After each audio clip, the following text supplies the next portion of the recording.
We all know the sheer terror of hearing the high-pitched whine of a mosquito in your bedroom, but the German Luftwaffe's mosquito terror, or mosquito Schreck, brought on by the sound of twin Merlin engines, was a different kind of terror altogether.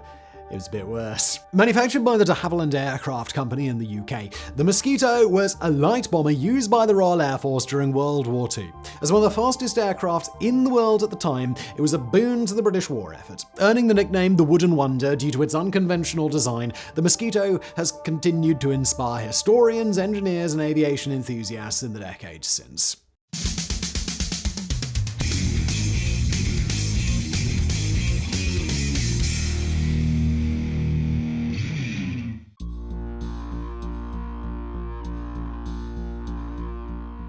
As the clouds of war gathered over Europe in the mid-1930s, the United Kingdom found itself in dire need of an aircraft that could boost their air defenses. They needed a high-speed bomber that could strike swiftly and accurately, overwhelming enemy defenses with its speed and agility. The German Luftwaffe had already shown its teeth in the beginnings of the Spanish Civil War, having supported the nationalist advance on Madrid and the relief of the siege of Alcazar, a major nationalist victory in September 1936. That same month, the British Air Ministry issued specification P1336, which called for a twin-engined bomber that could carry 3,000 pounds of bombs 3,000 miles at a speed of 275 miles per hour at 15,000 feet. Which for my metric friends out there is 1,400 kilograms, 4,800 kilometers at 445 kilometers per hour at 4,600 meters. You're welcome. And to give that a real-world perspective, that would be more than enough to go to Berlin and then get back. The de Havilland Aircraft Company, under the guidance of its chief designer and namesake Geoffrey de Havilland, had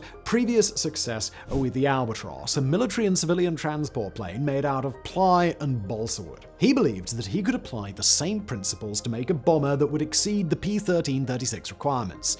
At the time, conventional wisdom dictated that a successful bomber needed to be heavily armored and equipped with powerful defensive weapons like machine gun turrets. However, de Havilland had a different vision in mind. He believed that a lighter, faster aircraft with a smaller crew could achieve greater success by simply outrunning enemy fighters and anti-aircraft fire. To do this, de Havilland opted for a predominantly wooden airframe over the usual one that was made of metal. Plus, he envisioned removing the defensive armaments and turrets. Not only would this make the bomber lighter, but it would decrease manufacturing time too and require fewer precious resources like aluminium and steel that de Havilland claimed would face shortages during wartime. It would also only require a crew of two, a pilot and a navigator. In other words, it was a wooden bomber that would make the military better prepared for the coming war.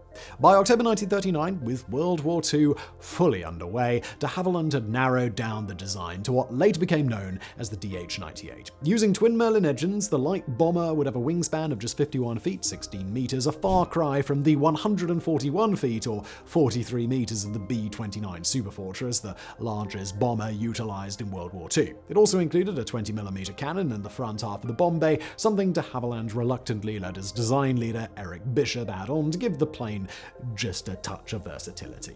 This design was met with skepticism by many in the British Air Ministry who questioned its durability and effectiveness. Instead, they preferred a conventional bomber with heavy armor and more versatility that could be used for reconnaissance as well. They didn't believe a bomber could outrun German fighters, which they foresaw increasing in speed over the course of the war, and they wanted more gun turrets for defense, as well as space for a third crewman as relief on long flights. But de Havilland simply ignored those concerns. Aside from drawing a couple of mock-ups showing what the DH-98 would look like with gun turrets, he and his team didn't change anything and continued with their plans. These plans eventually gained favor with the then Air Chief Marshal Wilfred Freeman, who convinced the Air Ministry to drop the requirements for defensive armaments, instead replacing them with stipulations for a high-speed light reconnaissance bomber that could fly at speeds of 400 miles per hour or 645 kilometers per hour at 18,000 feet or 5,500 meters. As a result, then Minister of Air Production Lord Beaverbrook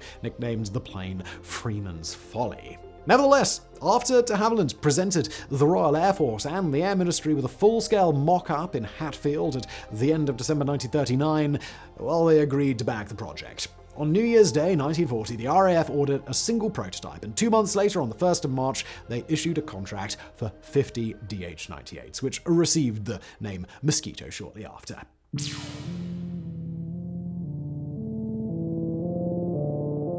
Despite delays due to the battles of Dunkirk and Britain, de Havilland's engineers worked tirelessly on the Mosquito at Salisbury Hall in Shenley, now the de Havilland Aircraft Museum, to fulfill their promise of 50 aircraft by December 1941. Because the Battle of Britain and its brutal dogfights in English airspace had convinced the RAF that fighters were a top priority, they modified the order to 20 bombers and 30 fighter variants. Consequently, Salisbury Hall turned out 3 prototypes, the first of which was ready for test flights in November 1940. With 2 single-stage supercharged Merlin 21 engines installed, Geoffrey de Havilland Jr., the founder's son, started taxiing trials on the 24th of November. Joined by John E. Walker, apparently that's his real name, the next day, the Mosquito took to the air for the first time. The flight was a success with only minor adjustments required. Further trial flights at RAF Boscombe Down in 1941 proved the Mosquito's value when it outperformed the Spitfire Mark II. While the Spitfire hit a top speed of 360 miles per hour, or 580 kilometers per hour at an altitude of 19,500 feet or 5,900 meters, the Mosquito reached 392 miles per hour or 631 kilometers per hour at an impressive altitude of 22,000 feet or 6,700 meters. De Havilland continued tweaking the prototype, including mounting 4 303 Browning machine guns and 4 20mm Hispano Mark II cannons to arm the fighter variants. Finally, in June 1941, the Air Ministry authorized mass production, recognizing that the Mosquito would be one of the fastest in the world. They ordered 19 photo reconnaissance models, 176 fighters, and 50 unarmed fast bombers.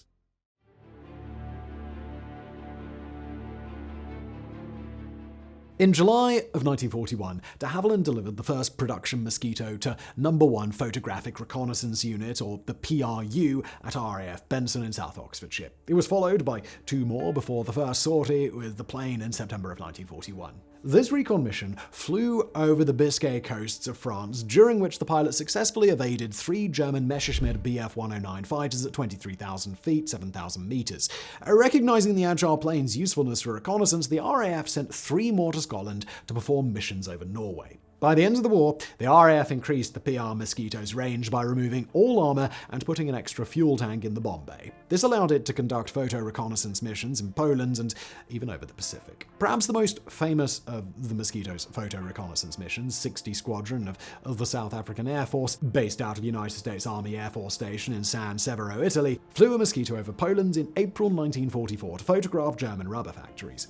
The images this aircraft brought back showed rows of people lined up next to towering chimneys. Having unwittingly recorded the atrocities of the Auschwitz concentration camp, this became the first photographic evidence of the Holocaust. The Mosquito was a superb reconnaissance aircraft, not just because it was faster and more agile than its enemy counterparts, but also because its wooden design was much harder for radar to detect than conventional metal frames. This also made it a great pathfinder for RAF Bomber Command, marking targets for larger bomber squadrons with flares. No. 8 Pathfinder Force Group used their first Mosquitoes in December 1942, operating out of RAF Witton near Cambridgeshire. 6 Mosquito B9s with 109 Squadron located and bombed a power station at Lutterad in Holland. 109 Squadron followed on this success by marking targets for a bombing raid executed by 8 Lancasters, the RAF's principal strategic heavy bomber. Mosquito B9s went on to become a central part of RAF's light night striking force. They marked small but vital factories for heavy bombers and also acted as a diversion, drawing enemy anti-aircraft fire and fighter aircraft. It was one of these Mosquito B9s that set the record for the most combat missions by any Allied bomber during World War II.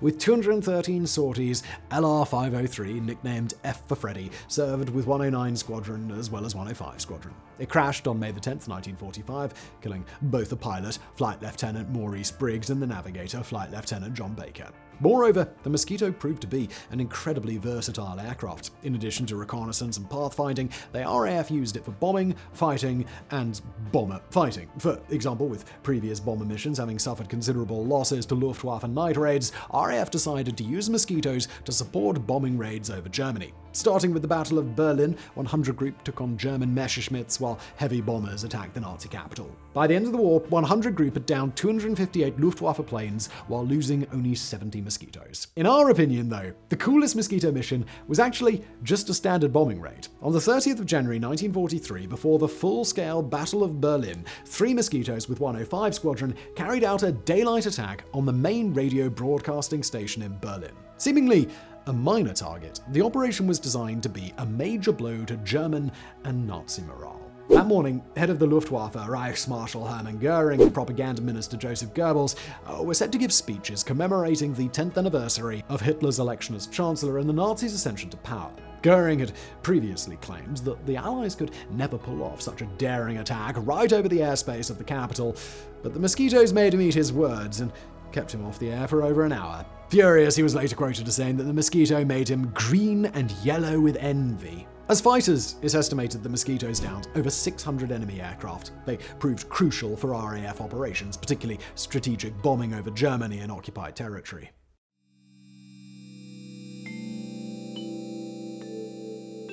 A total of 7,781 mosquitoes were produced, 6,710 built during World War II.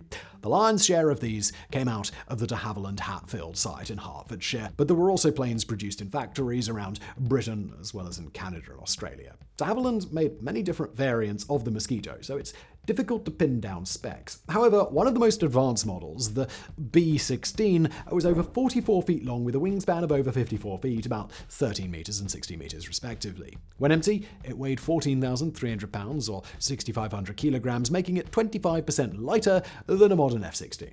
It used one Rolls-Royce Merlin 76 V12 engine and another Merlin 77 engine to reach speeds of 415 miles per hour, 668 kilometers per hour at an altitude of 28,000 feet or 8,500 meters. It could travel 1,300 miles or 2,100 kilometers. And it had teeth too. In addition to the 4 7.7mm Browning machine guns and 4 20mm Hispano cannons, it could carry 2 tons or 1,800 kilograms of bombs. After World War II, the RAF continued to use the mosquitoes until 1950, and many were exported to other countries, mostly European allies like Belgium, France, and Norway, but also other nations like Israel, Yugoslavia, and Turkey. De Havilland even delivered one to the Soviet Union. Most notably, Canada exported 250 of the planes to nationalist China for use in the Chinese Civil War against communist forces. Nearly all mosquitoes that weren't lost in World War II have since been destroyed in other conflicts, involved in civilian accidents, or otherwise scrapped, but 30 remain, 4 of which can still fly. One of the airworthy planes is in Canada, the other 3 are in the US. The rest of the mosquitoes can be found in museums and private collections around the world. Many are under restoration in hopes that they can one day increase the small number of still operational aircraft. Regardless, even as museum exhibits, they stand as a testament to innovation and adaptability, and a reminder for modern engineers to think outside the box. After all, thanks to a little unconventional wisdom, the Wooden Wonder had a profound effect on the course of World War II, and of course, history itself.